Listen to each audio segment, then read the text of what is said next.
ಶಿವರೂಪಂ ಶಿವಾನಂದಂ ಎಲ್ಲಂ ಉದ್ದೇಶಕ್ಕೆ ಪ್ರಾತಸ್ಮರಣೀಯ ಆರಾಧ್ಯದೈವ ಜಗದ್ಗುರು ಶಿವಾನಂದ ಅಪ್ಪಂಗವರ ಜಯಮಾಲೆಯ ವಿಜಯ ವಿರಾವಣೆಗಳನ್ನು ನಾರದನೆ ಹಂಚಿಕೊಂಡು ಅದ್ವೈತ ಸಾರ್ವಭೌಮ ಚಕ್ರವರ್ತಿ ಜಗದ್ಗುರು ಜಗದ್ಗುರು ಸಿದ್ಧಾರೂಢ ಅಪ್ಪಂಗವರ ನಗರದ ಆರಾಧ್ಯದೈವ ಜಗದ್ಗುರು ನರಸಿದ್ದೇಶ್ವರರ ಶ್ರೀಚರಣಕ್ಕೂ ಭಕ್ತಿಯ ಪ್ರಣಾಮಗಳನ್ನು ಸಮರ್ಪಣೆ ಮಾಡಿ ಕನ್ನಡ ನಾಡಿನ ಮುಮುಕ್ಷುಗಳ ಹಿತಚಿಂತಕರಾಗಿರುವ ಶ್ರೀಮಂದಿರ ಶಿವಯೋಗಿಗಳ ಶ್ರೀ ಸರ್ವಭೂಷಣ ಶಿವಯೋಗಿಗಳ ದಿವ್ಯಪುತ್ರತ್ವ ಶಕ್ತಿಗೂ ಭಕ್ತಿಯ ಪ್ರಣಾಮಗಳನ್ನು ಸಮರ್ಪಿಸಿ ಕ್ಷೇತ್ರದ ಅಧಿಷ್ಠಾತ್ರ ಕರ್ತೃಗಳಾಗಿರುವ ಅಕ್ಕಲತೋಟ ರೇವಣಸಿದ್ದೇಶ್ವರ ಅಪ್ಪಂಗಳವರ ಶ್ರೀಚರಣಕ್ಕೂ ಭಕ್ತಿಯಿಂದ ನನ್ನನ್ನು ಸಂಗೀತರಂಗದಂತಹ ನಮ್ಮೆಲ್ಲರಿಗೂ ಶರಣಾರ್ಥಿಗಳು. ದೇವರಿನ ಭವ ನಿಮ್ಮನ್ನು ಮಾಡನದೊಂದು ಶುಭ ಸಂಗತಿ ಹಸುವಳಿಯಲು ದೇಹಿಯನಲೊಲ್ಲದನು ಕುಸಿಯ ನೆರುವಿಯು ನುಡಿಯದ ಸತ್ಯವಿದನು ಮಸಳಿಸದೇಹ ಪೂರ್ಣಮೆಯನ್ನು ಶಾಂತ ರೊಸೆಬಹುದೆಂದು ಬಂಧಿಸುವ ವರ್ತನವ ಬೇಡುವೆನಪ ನಿಮ್ಮನ್ನು ಅವಬಹುದು. ಶ್ರೀಮತಿ ಜಗನ ಶಿವಯೋಗಿಗಳ ಕೈವಲ್ಯ ಪದ್ಧತಿಯ ನೀತಿ ಕ್ರಿಯಾಚರಣ ಸ್ಥಳದ 19ನೇ ಪದ್ಯದ ಆರಂಭದಲ್ಲಿ ಸದ್ಗುಣಗಳನ್ನು ಭಗವಂತನನ್ನು ಕುರಿತು ಪ್ರಾರ್ಥನೆಯನ್ನು ಮಾಡ್ತಾ ಇದ್ದಾರೆ. ನಾವೆಲ್ಲರೂ ಏನು ತಿಳ್ಕೋಬೇಕು ಅನ್ನುವಂಥದ್ದು ಗೊತ್ತಿರಬೇಕು. ಅದಕ್ಕೆ ಮಹಾತ್ಮರು ಹೋಗಿರ್ತಕ್ಕಂತಹ ದಾರಿಯೊಳಗೆ ಹೋದ್ರೆ ಗುರಿ ಮುಟ್ಟುವುದು ಬಹಳ ಸುಲಭ.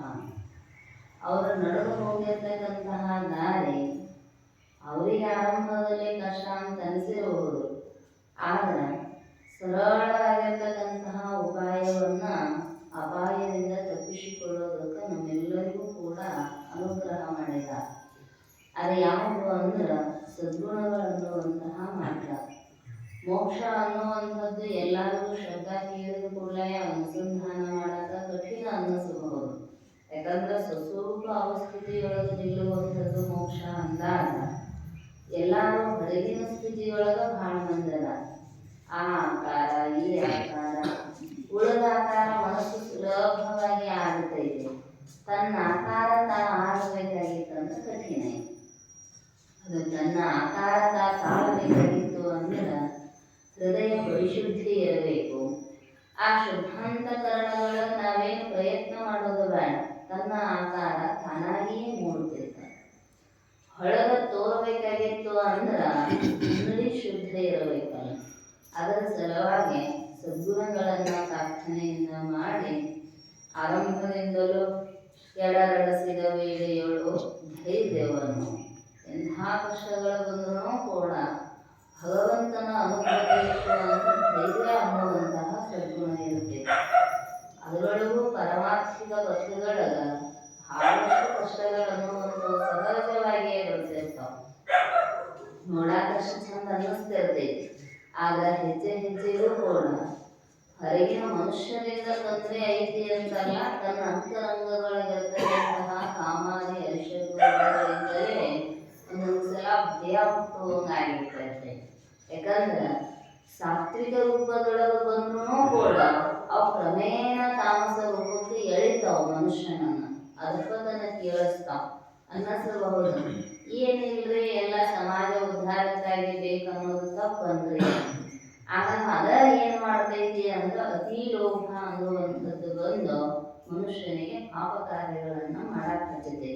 ಅದಕ್ಕೆ ಹೇಳಿದ್ರು ಅವರು, ಪ್ರತಿ ಹೆಜ್ಜೆಗಳಿಗೂ ಪ್ರತಿ ಕಾರ್ಯಗಳಿಗೂ ಕೂಡ ಭಗವಂತನ ಅನುಗ್ರಹ ಇತ್ತು ಅಂದ್ರೆ ಎಂಥದ್ದೇ ಹೊರಗಿನ ವೈರಿಗಳದೇ ಇರಲಿ, ನಮ್ಮ ಅಂತರಂಗದೊಳಗಿರುವ ಕಾಮಾರಿ ವೈರಿಗಳದೇ ಇರಲಿ, ಅವನ ಅನುಗ್ರಹ ಇತ್ತು ಅಂದ್ರೆ ಅವೆಲ್ಲವುಗಳನ್ನ ಗೆಲ್ಲೋದಕ್ಕೆ ಸಾಧ್ಯ.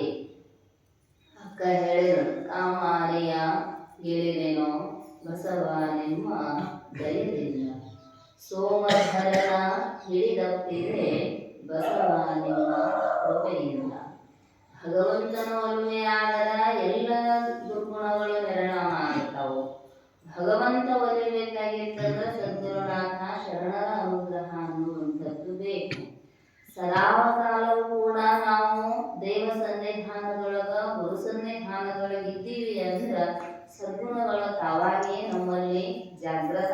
ಮಾಡ್ತಾವ. ಪ್ರತಿಯೊಬ್ಬ ಮನುಷ್ಯನಲ್ಲಿಯೂ ಕೂಡ 3 ಗುಣಗಳು ಸಹಜವಾಗಿಯೇ ಇರ್ತಾವ. ಭಾಳ ಸಾತ್ವಿಕ ಅಂದ್ರೆ ರಾಜಸ ತಾಮಸ ಇಲ್ಲ ಅಂತಲ್ಲ, ನೆಗಲಿ ಮುಳ್ಳು ನೋಡೇದಲ್ಲ, ಅವು 3 ಮುಳ್ಳು ಇರತ್ತಾವ. ಒಂದ ಮ್ಯಾಲ ಕಾಲಿಗೆ ಚುಚ್ಚತೈತಲ್ರಿ ಅಂದ್ರೆ 2 ಆಧಾರವಾಗಿರ್ತಾವ. ಇದ ದೃಷ್ಟಾಂತ ಕೊಟ್ಟಿದ್ದಾರೆ. 2 ಆಧಾರಭೂತವಾಗಿರ್ತಾವು. ಯಾವುದು ಹೆಚ್ಚು ಪ್ರಬಲ ಇರ್ತೈತಿ ಅದು ಮೇಲ್ಮುಖವಾಗಿ ಇರತೈತಿ. ಹಂಗ ಸತ್ವಗುಣದ ಸಾಧನೆ ನಮ್ಮಲ್ಲಿ ಹೆಚ್ಚಿಗೆ ಇತ್ತು ಅಂದ್ರೆ ಸದ್ಗುಣಗಳ ಸಾಧನೆ ಸತ್ವಗುಣ ಮ್ಯಾಲ ಇರ್ತೈತಿ. ಶಾಂತಿ ಮೊದಲಾಗಿರ್ತಕ್ಕಂತಹ ಸ್ವಭಾವ ಹೊಂದಿರ್ತಾವ. ಅವಾಗ ರಾಜಸ ಮತ್ತು ತಾಮಸ ಗುಣಗಳು ಅದಕ್ಕೆ ಆಧಾರವಾಗಿ ಪುಷ್ಟಿಯಾಗಿ ಇದ್ದೇ ಇರ್ತಾವ. ಇನ್ನು ರಜೋಗುಣಿ ಅದಂದ್ರೆ ಚಂಚಲ ಭಾಳಗಳನ್ನು ಏನ್ ಹೇಳಿದ್ರು ಕೇಳೋದೆಲ್ಲ, ಇದಾದ ಕೂಡಲೇ ಅದು ಅಂತಾನು, ಅದಾದ ಕೂಡಲೇ ಮತ್ತೊಂದು ಅಂತಾನು, ಒಂದ್ರೊಳಗೂ ಸಮಾಧಾನ ಇಲ್ರಿ ಅಂದ್ರ ರಜೋಗುಣದ ಆಳ್ವಿಕೆ ಹೆಚ್ಚಿರ್ತೈತಿ. ವಿಚಾರ ಚಂದ್ರೋದಯದೊಳಗೆ ಅದಕ್ಕೆ ದೃಷ್ಟಾಂತ ಕೊಟ್ಟಾರ. ಬ್ರಾಹ್ಮಣ, ಕ್ಷತ್ರಿಯ, ಶೂದ್ರ. ಸತ್ವಗುಣ ಬ್ರಾಹ್ಮಣ ಸಂಕೇತ, ರಜೋಗುಣ ಕ್ಷತ್ರಿಯನ ಸಂಕೇತ, ಆಮೇಲೆ ತಮೋಗುಣ ಶೂದ್ರನ ಸಂಕೇತ. ಬ್ರಾಹ್ಮಣ ರಾಜ ಇದ್ದ ಊರಿನೊಳಗ ಅವಂದ ಆಳ್ವಿಕೆ ಇರ್ತೈತಿ. ಮತ್ತು ಇವು ಕ್ಷತ್ರಿಯ ಶೂದ್ರ ಹೆಂಗಿರ್ತಾರೋ ಅಂದ್ರೆ ಮಂತ್ರಿ ಸೇವಕರಂತೆ ಅಲ್ಲಿ ಸುಮ್ಮ ಅವ ಹೇಳಿದಂಗೆ ತಿಳ್ಕೊಂಡಿರೋದು. ಆಗ ಕ್ಷತ್ರಿಯ ವ್ಯಕ್ತಿ ರಾಜ ಇದ್ದ ಅಂದ್ರ ಬ್ರಾಹ್ಮಣ ಮಂತ್ರಿಯೋಪಾದಿಯೊಳಗ ರಾಜನ ಆಜ್ಞೆ ಪಾಲಿಸಬೇಕಷ್ಟೇ ಹೊರತು ಬೇರೆ ಏನು ಮಾಡಕ್ಕೆ ಸಾಧ್ಯ ಇಲ್ಲ. ಸತ್ವಗುಣ ಇರ್ತೈತಿ ಸೂಕ್ಷ್ಮವಾಗಿ. ಆಗ ರಜೋಗುಣದ ಆಳ್ವಿಕೆ ಪ್ರಾಬಲ್ಯತೆ ಹೆಚ್ಚಿಗೆ ಇದ್ದಾಗ ಮತ್ತು ಮಂತ್ರಿದೇನು ಕೆಲಸ ನಡೀತೈತಿ. ಇನ್ನು ಶೂದ್ರ ರಾಜ ಇದ್ದ ಊರಿನೊಳಗ ಬ್ರಾಹ್ಮಣ ಕ್ಷತ್ರಿಯರ ಆಟ ಏನೂ ನಡೆಯಂಗಿಲ್ಲ. ಯಾಕಂದ್ರೆ ಅಧಿಕಾರ ಪೂರ್ಣ ಅವನ ಕೈಯೊಳಗಿರ್ತೈತಿ. ಹಂಗ ಯಾರ ಆಳ್ವಿಕೆ ಇದ್ರ ನಮ್ಮ ಜೀವನ ಉದ್ಧಾರ ಆಗ್ತೈತಿ ಅನ್ನುವಂಥದ್ದು ನಮಗೂ ಗೊತ್ತಿರಬೇಕು. ಏನು ನಮ್ಮನ್ನ ಸತ್ವಗುಣ ಆಳಬೇಕು, ರಜೋಗುಣ ಆಳಬೇಕು, ತಾಮಸ ಗುಣ ಆಳಬೇಕು. ಯಾಕಂದ್ರ ಒಂದೊಂದು ಗುಣಗಳಿಂದ ಬರ್ತಕ್ಕಂತಹ ಗುಣಗಳ ಫಲ ಒಂದೊಂದು ರೀತಿಯಾಗಿರ್ತೈತಿ. ಸತ್ವಗುಣಯುಕ್ತನಾಗಿದ್ದ ಮನುಷ್ಯ ಅಂದ್ರೆ ಸಾತ್ವಿಕ ಭಾವ ಇರ್ತೈತಿ. ಸತ್ವಾರ್ಥ ಸಂಜಾಯತೆ ಜ್ಞಾನ. ಸತ್ವಗುಣಯುಕ್ತವಾಗಿದ್ದಲ್ಲಿಯೇ ಜ್ಞಾನ ಉತ್ಪನ್ನ ಆಗುತ್ತೆ. ಇನ್ನು ರಜೋಗುಣ ಇದ್ದ ಮನುಷ್ಯ ಅಂದ್ರ ಮನಸ್ಸ ಸ್ಥಿರ ಇರೋದಿಲ್ಲ. ಗ್ರಹಣ ಮಾಡೋದು ಹೆಂಗ ಜ್ಞಾನದ ಮಾತುಗಳನ್ನ ಸ್ವಲ್ಪ ಬೈದಾಡ್ತಿರ್ತೈತಿ. ಅದಕ್ಕೂ ಒಂದಿಷ್ಟು ನಾಮ ಜಪ, ಧ್ಯಾನ, ಚಿಂತನೆ, ಸಾಧನೆ ಮಾಡಿ ಅದನ್ನ ಉನ್ನತ ಸ್ಥಿತಿಗೆ ಎತ್ತಬೇಕಂತ. ಇನ್ನು ತಾಮಸ ಗುಣ ಇತ್ತು ಅಂದ್ರೆ ನಿದ್ರೆ, ಮೋಹ, ಆಲಸ್ಯ, ಜಡತ್ವಾದಿಗಳನ್ನುವಂಥವು ಬರ್ತಾವು. ಶಾಸ್ತ್ರ ಕೇಳಕ್ ಹೋದ್ರು ನಿದ್ದೆ, ಜಪ ಮಾಡಕ್ ಹೋದ್ರು ನಿದ್ದೆ, ಪುಸ್ತಕ ಓದಕ್ ಹೋದ್ರು ನಿದ್ದೆ. ಎಲ್ಲಿ ಬಿಡ್ರಿ ಯಾರು ಶಾಸ್ತ್ರ ಕೇಳಿ ಉದ್ಧಾರ ಆಗ್ಯಾರ ಜಗತ್ನ್ಯಾಗ? ಎಲ್ಲಿ ಯಾರು ಜಪ ಮಾಡಿ ಯಾರಿಗೇನು ಲಾಭ ಐತಿ? ಇದ್ದದ್ದು ಕಳ್ಕೊಂಡು ಕೂತಾರೆ ಹೊರತು ಅವ್ರಿಗೇನು ಲಾಭ ಆಗ್ಯಾರ? ಕಳ್ಕೊಳ್ಳೋ ಸಲುವಾಗಿ ಮಾಡೋದಲ್ಲ, ಏನ್ ಗಳಿಸೋ ಸಲುವಾಗಿ ಮಾಡೋದ? ಏನ್ ಕಳ್ಕೊಳ್ಳೋದು? ಇವೆಲ್ಲ ಕಳ್ಕೊಳ್ಳೋದನ ನಮಗೆ ತಾವ ಶಾಪ ಕೊಟ್ಕೊಂಡ್ರಲ್ಲ ಜ್ಞಾನಿಗಳು. ತಂದೆ ತಾಯಿಗಳು ಸತ್ತು ಹೋಗಲಿ. ಯಾಕಂದ್ರ ಹಂಗ ಆದ್ರನ ಇಂದು ಧರನಲ್ಲಿ ಬೇಡ್ಕೋತಾರಂತ, ನನ್ನ ತಂದೆ ತಾಯಿಗಳ ಸಾಯಲಿ, ಬಂಧು ಬಾಂಧವರು ದೂರ ಹೋಗಲಿ. ಯಾಕಂದ್ರ ಅಷ್ಟು ವೈರಾಗ್ಯದ ಪರಾಕಾಷ್ಠತೆ ಅನ್ನುವಂಥದ್ದು ಕಳ್ಕೊಳ್ಳೋ ಸಲುವಾಗಿ ನಾನು, ನನ್ನದು, ನನ್ನಿಂದ ಇವೆಲ್ಲ ನನ್ನೂ ಆಗೇ ಇರ್ತಾವಂತ ಕಳ್ಕೊಳ್ಳೋ ಸಲುವಾಗಿ ಜಪ, ಅನುಷ್ಠಾನ, ಪೂಜೆ ವಿರುದ್ಧ ಆಗೈತೆ. ಏನಾರ ಒಂದಿಷ್ಟು ಪಡ್ಕೊಳ್ಳೋ ಸಲುವಾಗಿ ಜಪ ಮಾಡಬೇಕು ಅಂತ ಮತ್ತು ಪಡ್ಕೊಂಡು ಗಂಟು ಮಾಡಿ ಇಟ್ಟು ಹಾದೇವಂದ್ರ ಸುಖ ಹೆಂಗಾಗ್ತೈತಿ? ಮತ್ತು ಬರ್ಬೇಕಲ್ಲ ಜನ್ಮಾಂತರಗಳನ್ನ ತಿರುಗುವುದಕ್ಕ. ಅದಕ್ಕೆ ಅವ್ರು ಹೇಳ್ತಾರೋ ಸದ್ಗುಣಗಳ ಕೆಲಸ ಏನು ಅಂದ್ರ ಒಂದಿಷ್ಟು ಕಸ ಹುಡುಗಿ ಸ್ವಚ್ಛ ಮಾಡೋದು ಮತ್ತು ಅಲ್ಲಿ ಕಸ ತಂದು ಹಾಕೊಳ್ಳೋಂಗಿಲ್ಲ. ಹೆಣ್ಣು, ಹೊನ್ನು, ಮಣ್ಣು ಇವನ್ನ ತಂದು ಹಾಕೊಂಡು ಬಿಡ್ತೇವೆ ಅಂದ್ರೆ ಮತ್ತೆ ಕಸನ ಕಣ್ಣಾಗ ಸ್ವಚ್ಛ ಇದ್ದಷ್ಟು ನೆಚ್ಚಳು ಕಾಣತಾವ. ಆ ಕಸರ ಕಡ್ಡಿ ಬಿದ್ದಿತ್ತಂದ್ರೆ ಕಣ್ಣು ತಿಕ್ಕಿ ತಿಕ್ಕಿ ತಿಕ್ಕಿ ನೋಡೋ ದೃಷ್ಟಿ ಹೋಗಿಬಿಡತೈತಿ. ಹಂಗ ಹೃದಯ ಭೂಮಿಗೆ ಭಗವಂತನನ್ನ ನೋಡಬೇಕಾಗಿತ್ತು ಅಂದ್ರೆ ಸ್ವಚ್ಛ ಇರಬೇಕು.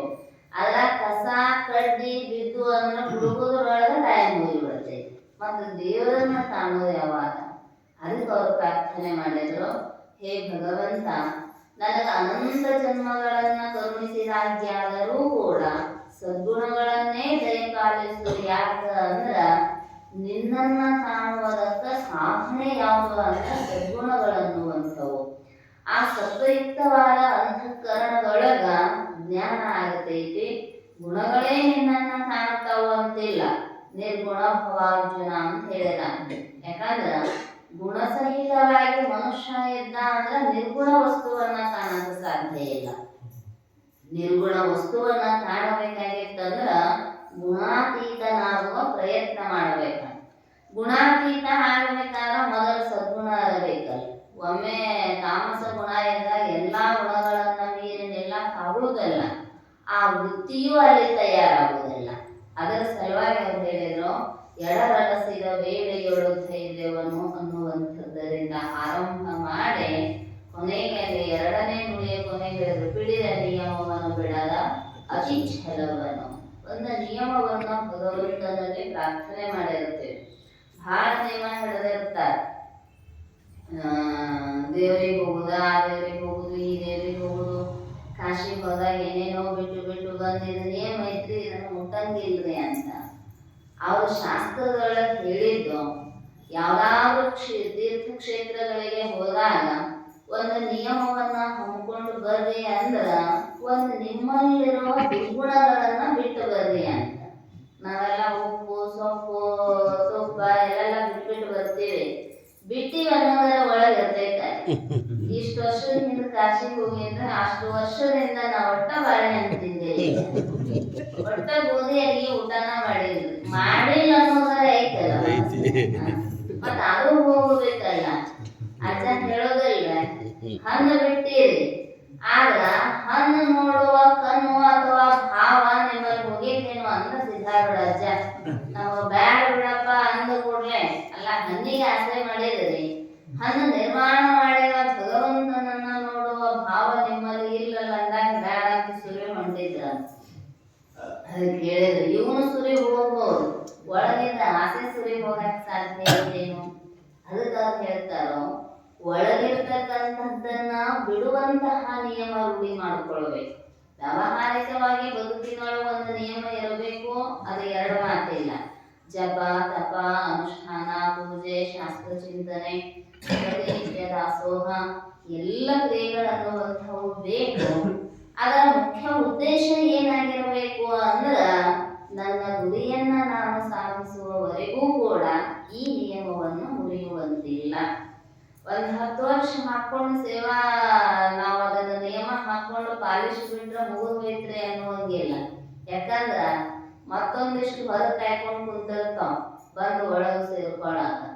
ಬಿಟ್ಟು ಕೈ ಬಿಟ್ಟು 12 ವರ್ಷ ಕೇಳಿದೇವ್ರಿ ಶಾಸ್ತ್ರ, ಸಾಕ್ರಿ ಏನು ಮುಗಿದ್ಬೋದು. ಅವು ಮತ್ತು ಹೊರಗಿನ ಬಂದು ಒಳಗೆ ಹೋಗ್ತಾವ. ಖಾಲಿ ಇತ್ತಂದ್ರೆ ಸಹಜವಾಗಿ ಬರೋದಲ್ಲ, ತುಂಬಿತ್ತಂದ್ರೆ ಏನ್ ಹೋಗಕ್ ಸಾಧ್ಯ ಐತಿ. ಅದಕ್ಕೆ ಹೇಳಿದ್ರು, ಪಿಡಿ ಹಸುವಳೆಯಲು ದೇಹಿ ಎನಲೊಲ್ಲದ ಅರ್ಹಟನು. ಅಲ್ಲಿಂದ ಪಿಡಿದ ನಿಯಮವನ್ನು ಬಿಡದ ಅತಿ ಛಲವನು. ಆ ಛಲ ಇತ್ತು ಅಂದ್ರನ ಇನ್ನೊಬ್ಬ ಹತ್ರ ಬೇಡ ಹಚ್ಚುವುದಿಲ್ಲ. ಯಾಕಂದ್ರ ಎಷ್ಟು ಕೊಟ್ಟಾನ ಭಗವಂತ ಅಷ್ಟರೊಳಗ ದೊರಕಲೇನದರೋಳ್ ಪರಿಣತೆ ದಳೆವುದೇ ಚಂದ ಅಮ್ಮಮ್ಮ. ಜಗತ್ತಿನೊಳಗ ಎಷ್ಟು ಏನು ಕೊಡಬೇಕನ್ನೋದು ಭಗವಂತನಿಗೆ ಗೊತ್ತು. ನಮ್ಮ ಕರ್ಮಾನುಸಾರವಾಗಿ ಅದನ್ನು ಕಟ್ಟಿ ಕೊಟ್ಟ ಕಳಿಸ್ಬಿಟ್ಟಿದ್ದಾನೆ ಬುದ್ಧಿ. ಮತ್ತೆ ನಮ್ಮದು ಬಿಟ್ಟು ಇನ್ನೊಬ್ಬರದು ಉಣ್ಣಾಕ್ ಹೋದೇವಂದ್ರ ಹೊರಗೆ ನಡೀತೈತಿ ವ್ಯವಹಾರದೊಳಗ. ಆದ್ರ ಕರ್ಮದ ಬುದ್ಧಿ ಹೆಂಗೈತಿ ಅಂದ್ರೆ ನಮ್ಮ ಬುದ್ಧಿ ನಾವು ಉಣಬೇಕೇ ಹೊರತು ಪ್ರತಿ ಕ್ಷಣವೂ ಕೂಡ ಇನ್ನೊಬ್ಬರಿಗೆ ಬೇಡಿ ಬೇಡಿ ಬೇಡಿ ಜೀವನ ಸಾಗಿಸಿದ್ವಿ ಅಂದ್ರ ಮತ್ತು ಮುಂದೆ ಹೆಂಗ ಸಾಧ್ಯ ಐತಿ ಸುಖ ಆಗೋದಕ್ಕ? ಅದಕ್ಕೆ ಹೇಳಿದ್ರು, ಪ್ರಾಣ ಹೋದರೂ ಕೂಡ ದೇಹಿ ಅಂದ್ರ ಕೊಡು ಅನ್ನಲಾರದ. ಶರಣರು ಹೇಳಿದ್ರಲ್ಲ, ದೇಹಿ ಎಂದೆನಿಸದೆ ದಾಸೋಹಿ ಎಂದೆನಿಸಯ್ಯ. ನನ್ನನ್ನ ಹೆಂಗ ಮಾಡುವ ಅಂದ್ರ ಸದಾಚಾರ ಸಂಪನ್ನನಾಗಿ ಬೇಡುವ ತನ ಕೊಡಲಾರದ ನೀಡುವ ಭಾವವನ್ನ ಕೊಡುವ. ಎಷ್ಟೇ ಇರಲಿ. ಅವರೇನು ಆಗರ್ಭ ಶ್ರೀಮಂತರಾಗಿರಲಿಲ್ಲ ಬಸವಾದಿ ಶಿವಶರಣರು.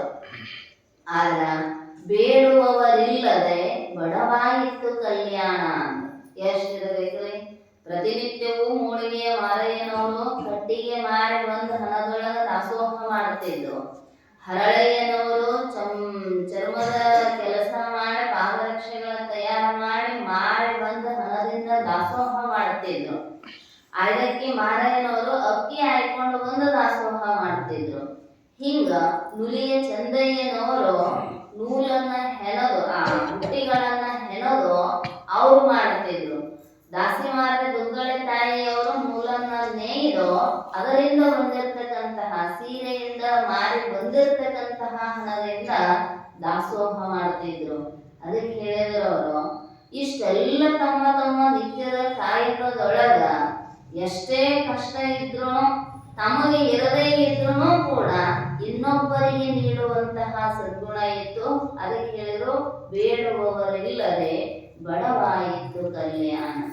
ಬೇಡ ಬಡತನ ಅಲ್ಲ, ಬೇಡವರು ಇಲ್ಲದ ಬಡತನ ಬಂತು.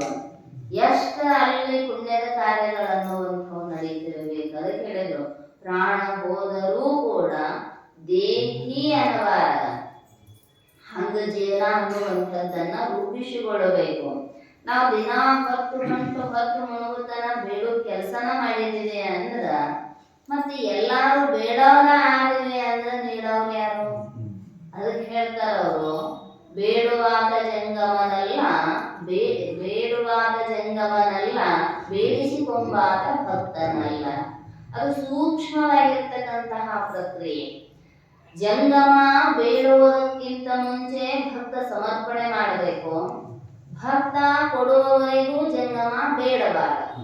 ಯಾಕಂದ್ರೆ ಅದೊಂದು ಸಂಬಂಧ ಅನ್ನುವಂಥದ್ದು ಧರ್ಮದ ಕಟ್ಟಳೆ ಅನ್ನುವಂಥದ್ದೇ ನಿಯಮ. ಹಿಂದೆ ಹೇಳಿದ ಬಿಡದ ನಿಯಮವನ್ನು ಬಿಡದ ಅತಿ ಛಲವನು. ಗೃಹಸ್ಥ ಭಕ್ತನ ಧರ್ಮ ಏನು ಅಂದ್ರೆ ಕೊಡುವಂಥದ್ದು. ಆದ್ರೆ ಜಂಗಮ ಗುರುವಿನ ಧರ್ಮ ಏನು ಅಂದ್ರೆ ಬೇಡುವಂಥದ್ದು ಅಲ್ಲ. ಮತ್ತ ಬೇಡುದನ ಭಿಕ್ಷಾನ್ನ ಮಾತ್ರ ಚತುಷ್ಟಿಮಂತ ಅಂತ ಹೇಳಲ್ರಿ ಅಂದ್ರ ಅಲ್ಲಿ ಬೇಡ್ತಕ್ಕಂಥದ್ದಕ್ಕೂ ಇಲ್ಲಿ ಬೇಡ್ತಕ್ಕಂಥದ್ದಕ್ಕೂ ವ್ಯತ್ಯಾಸ ಇದೆ. ನಮಗೊಂದಿಷ್ಟು ಈ ಲೋಕದ ಸುಖ ಸೌಭಾಗ್ಯಗಳ ಬಗ್ಗೆ ಪ್ರಾರ್ಥನೆಯನ್ನ ಮಾಡ್ತೀವಿ. ದೇವರ ಅದನ್ನು ಕೊಡು ಇದನ್ನು ಕೊಡು ಅಂತ. ಅದಕ್ಕೆ ನಾವು ಹೇಳ್ತಾನೆ ಇಂಥ ಕರ್ಮಾದಿಗಳನ್ನ ಮಾಡು. ಮಾಡಿದಾಗ ಸಿಗುತ್ತೈತೆ ಹೊರತು ಮಾಡಲಾರ್ದ ಸಿಗೋದಲ್ಲ. ಏನದ ಕೊಟ್ಟ ತಗೋಬೇಕಲ್ಲ. ಇದು ಕೊಡುಕೊಳ್ಳುವ ವ್ಯವಹಾರ. ಆಗ ಜ್ಞಾನದೊಳಗ ಮಾತ್ರ ತಿಳ್ಕೊಳ್ಳುವ ವ್ಯವಹಾರ.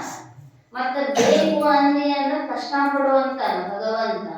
ಇನ್ನು ಇದು ಸಾಕಾಯ್ತು ಪರಲೋಕದ ಸುಖಾದಿಗಳು ನಮಗೆ ಬೇಕು ಅಂದ್ರೆ ಅದಕ್ಕೆ ಯಜ್ಞ ಯಾಗಾದಿಗಳನ್ನ ಮಾಡು.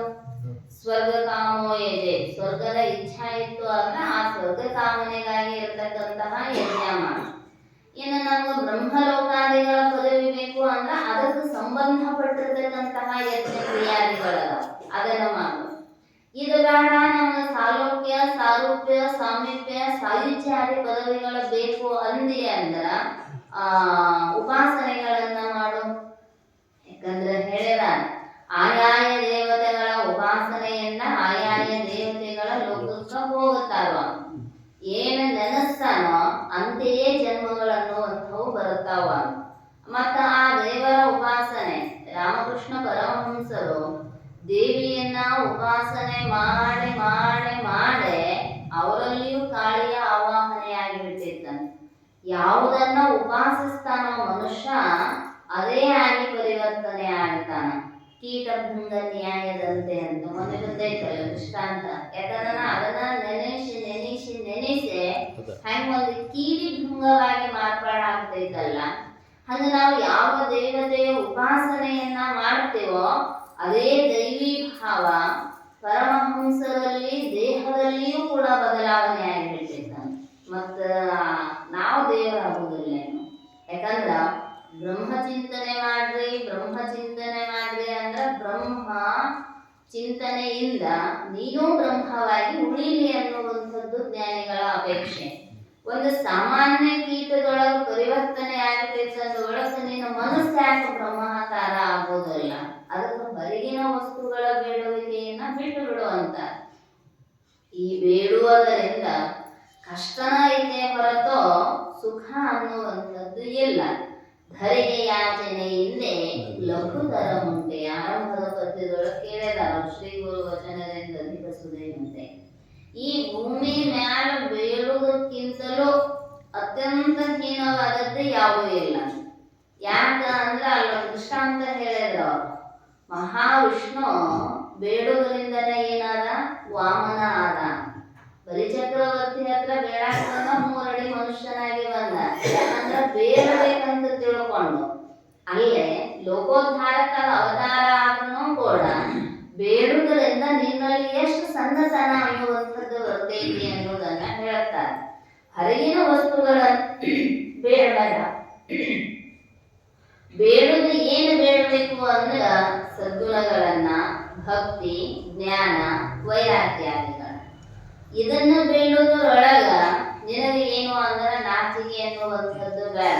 ಆಗ ಹೊರಗಿನ ವಿಷಯಗಳನ್ನ ಬೇಡುವುದರೊಳಗ ಎಷ್ಟರ ಬೇಡೋದು ಬೇಕು ಅಂದವ ಬಡವನಾಗಿಯೇ ಉಳಿದು ಬಿಡ್ತಾನ. ಎಷ್ಟು ಕೊಟ್ಟರು ಕೊರತೆ ಕಾಣ್ತೈತಲ್ಲ. ಒಂದು ಕೊರತೆಯ ತೋರದಂದರೆ ತಂದು ತಂದು ಒದಗಿಸಿದೊಡೆ ಅದರೊಳು ಹೆಣ್ಣಿರು ಮಕ್ಕಳುಗಳು ಕುಂದುಗಳನೆ ಹಿಡಿದು ಹೋರುವರು. ಅದರಿಂದ ತನಗೆ ಸುಖವಿಲ್ಲ ಬರಿದೆಮ್ಮೆ ಬಳಲಿಕೆ.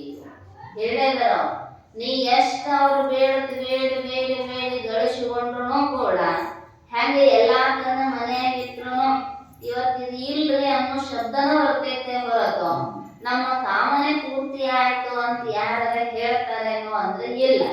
ಎಲ್ಲಾ ತಂದೀರಿ ಆದರ ಅಂದ್ರು ಅಂತ ತಿಳ್ಕೋಬೇಕು. ಇನ್ನೊಂದು ಉಳಿದಾವದ ತರುವ ಅಂತ ಹಂಗ ಎಲ್ಲಾ ಬೇಡಿದರೆ ಅಂದ್ರೂ ಕೂಡ ಮತ್ತು ಆಗ ಅನ್ನೋದು ಉಳಿದ ಬಿಡುತ್ತೈತಿ. ಮತ್ತ ಅದಕ್ಕೆ ಅನುಷ್ಠಾನ ಪ್ರಕ್ರಿಯೆಗಳ ಆರಂಭ ಆಗಿ ಬಿಡುತ್ತಾವ.